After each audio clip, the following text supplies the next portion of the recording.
बिस्मिल्लाहिर्रहमानिर्रहीम। मोअज़्ज़ज़ सामीन व हाज़रीन, अस्सलामु अलैकुम। उम्मीद करता हूँ आप सब खैर व आफ़ियत से होंगे। अल्लाह ताला आप सबको अपने हिफ्ज़ व ईमान में रखे। आज की हमारी डिस्कशन का जो मौजू होगा उसके मुतल्लिक बहुत सारे सवालात थे और बहुत सारे लोगों के इस पे कंसर्न थे।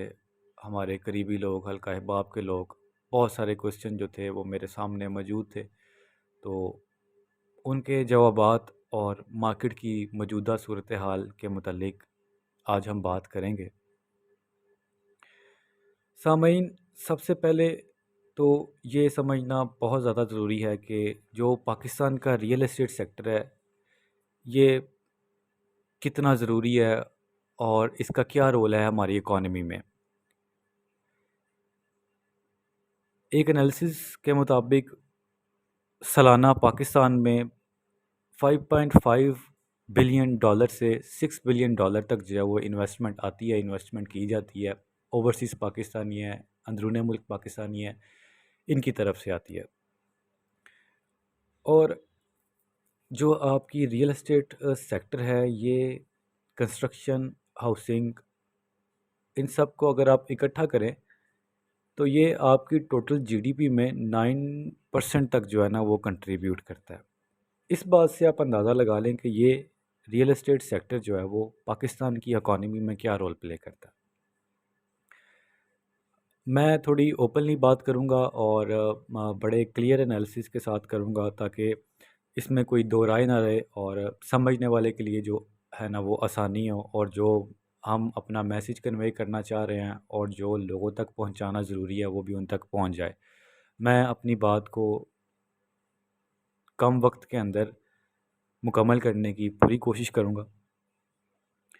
सामीन, अभी हम बात कर लेते हैं पॉलिसीज़ के हवाले से।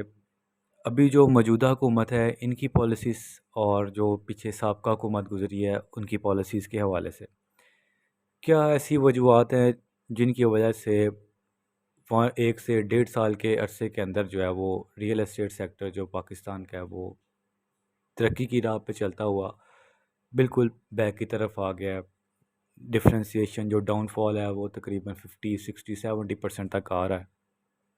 क्या ऐसी वजह हैं, कौन सी ऐसी पॉलिसीज़ हैं जिनकी वजह से जो है ना वो ये सूरत हाल का सामना करना पड़ रहा है इस सेक्टर को। मौजूदा सूरत हाल में सबसे बड़ी वजह जो है वो पॉलिटिकल इंस्टेबिलिटी है, जिसकी वजह से ओवरसीज़ इन्वेस्टर जो है वो उसका एतमाद इस हुकूमत पे नहीं बन पा रहा है। मौजूदा सूरत हाल में मुल्क के अंदर अफरा तफरी है, सियासी अफरा तफरी आप कह सकते हैं, जिसकी वजह से वो इन्वेस्टमेंट का जो है वो रिदम वो माहौल नहीं क्रिएट हो पा रहा है। साबका हुकूमत ने रियल एस्टेट सेक्टर के अंदर बहुत ज़्यादा इंटरेस्ट लिया था। जैसा कि किंगडम वैली के प्रोजेक्ट स्टार्ट किए गए, बहुत सारे हाई राइज रेजिडेंशियल प्रोजेक्ट कम बजट के अंदर एवरेज लोगों के लिए, जिनकी माहाना आमदनी जो है वो 25 से 50,000 के दरमियान है, इंस्टॉलमेंट्स के ऊपर, आसान इंस्टॉलमेंट के ऊपर जो है उनको डिलीवर करने की कोशिश की गई।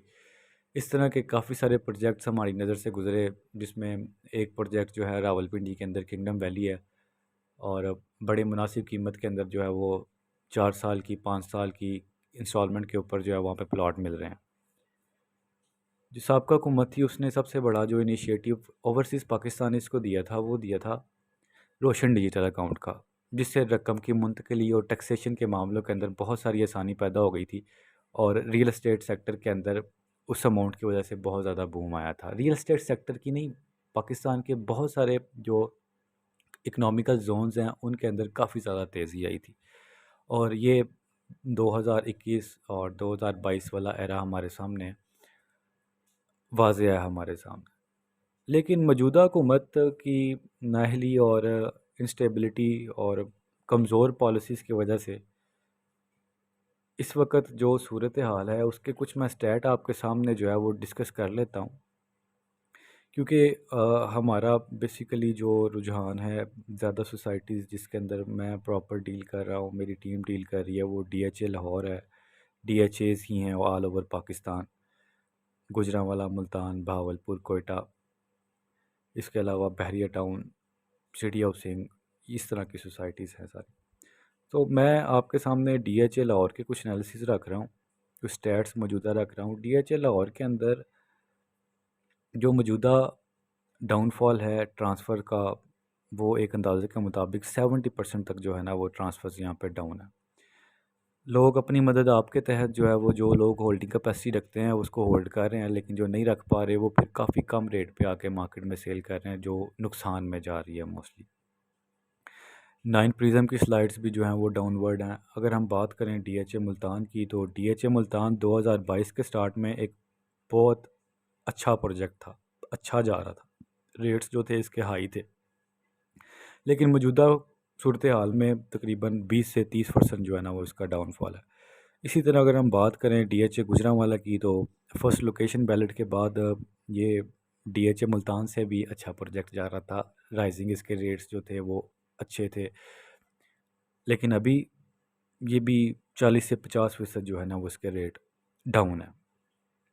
सबसे वर्स्ट किस्म की जो हिट लगी है वो डीएचए कोयटा को लगी है, और तकरीबन 50 से 60% जो है ना वो डीएचए कोयटा के रेट्स डाउन है। बहरिया टाउन में भी यही सूरत हाल है, लेकिन वहाँ पे प्लॉट्स हैं वो काफ़ी ज़्यादा स्टेबिलिटी जो है ना वो मेंटेन कर रहे हैं, लेकिन इससे बेहतर हो सकता था। मौजूदा सूरत हाल, मौजूदा पॉलिसीज़ की वजह से वो भी उस तरह सस्टेन नहीं कर पा रहे हैं। मौजूदा गवर्नमेंट की पॉलिसीज़ में जब 2 जून 2022 का जो है ना वो बजट पेश किया गया, तो उसके अंदर जो आपकी टैक्स वैल्यू है, फाइलर और नॉन फाइलर, जो फाइलर के लिए उस टैक्स को जो है वो 1% से 2% कर दिया गया, और नॉन फाइलर के लिए 2% से 5% कर दिया गया। ये एक बहुत बड़ी वजह थी रियल एस्टेट सेक्टर को पीछे की तरफ धकेलने के लिए। इसके अलावा जून के बजट में गवर्नमेंट ने कैपिटल गेन टैक्स की मदद 6 साल तक बढ़ा दी, रेंटल डीम को जो है प्रॉपर्टी टैक्स में ऐड कर दिया, और इस तरह की काफ़ी सारी पॉलिसीज़ की वजह से, काफ़ी सारी टैक्सेशन की वजह से जो है वो इस वक्त रियल एस्टेट सेक्टर तबाहली का शिकार है। अब भी अगर हम बात करें 2023-2024 के बजट के हवाले से, अगर हुकूमत इन्हीं पॉलिसीज़ के ऊपर जो है वो कंटिन्यू करती है, तो ये कहना गलत नहीं होगा कि 2023 जो है वो रियल एस्टेट सेक्टर उसके इसके साथ जुड़े तमाम लोगों के लिए मुश्किलात का साल जो है वो रहता हुआ नज़र आ रहा है। नाज़रीन, ये वजूहात थी जिसकी वजह से रियल एस्टेट सेक्टर जो है वो तबाहली का शिकार है, और मार्केट के जो करंट एनालिसिस हैं वो मैंने आपके सामने रख दी हैं।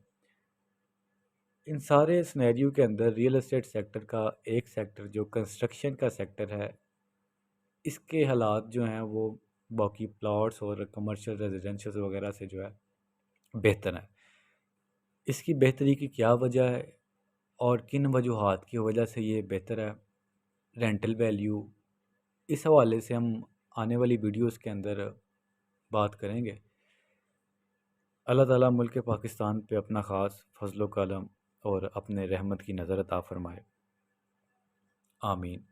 बहुत शुक्रिया। अस्सलाम वालेकुम।